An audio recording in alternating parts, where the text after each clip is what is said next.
Hallo Leute, das hier ist nachgesprochen und ja, wir öffnen heute Club Chests und zwar war ich in den Golden Angels und ja, wir waren Platz 33 und dann habe ich erstmal die Wooden Chest aufgemacht, habe ich mich über 3 Gems natürlich riesig gefreut und dann habe ich eigentlich gehofft, dass ich ja kein Set bekomme.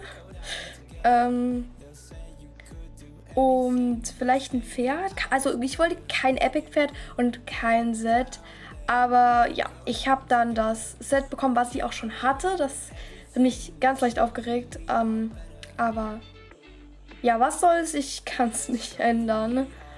Und ja, man hat halt eine 2,1%ige Chance, aber trotzdem.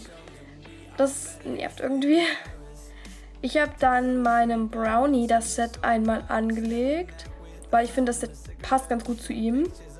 Und ja, das sah auch relativ gut dann aus. Ihr werdet es auch gleich nochmal sehen. Ich muss immer mit meinen ganzen Sachen das durchsuchen. Man kann die halt auch nicht mehr verkaufen, aber man muss halt auch super viel bei der Quest, also bei der Hauptquest machen. Und ja, ich krieg das halt auch so. Und ich finde, das sieht so schön aus auf Brownie. Den Club habe ich mittlerweile verlassen, weil ich sie ein bisschen unhöflich fand. Das ist auch nicht böse gemeint oder so. Aber ja, mach so viele CP, sonst Kick. Und ja, fand ich einfach nicht so. Ja, genau, außerdem wollte ich ihn dann extra. Und hier habe ich geguckt, was hier ist. Nein, extra Club. Naja, ich wollte halt in den neuen Club. Und ja, es ist gerade Meadowcroft Farm diese Woche. Und wenn man das so nachspricht, ist das irgendwie viel schwerer, als wenn man das so spricht. Keine Ahnung. Wenn man sich so beeilen muss und bei.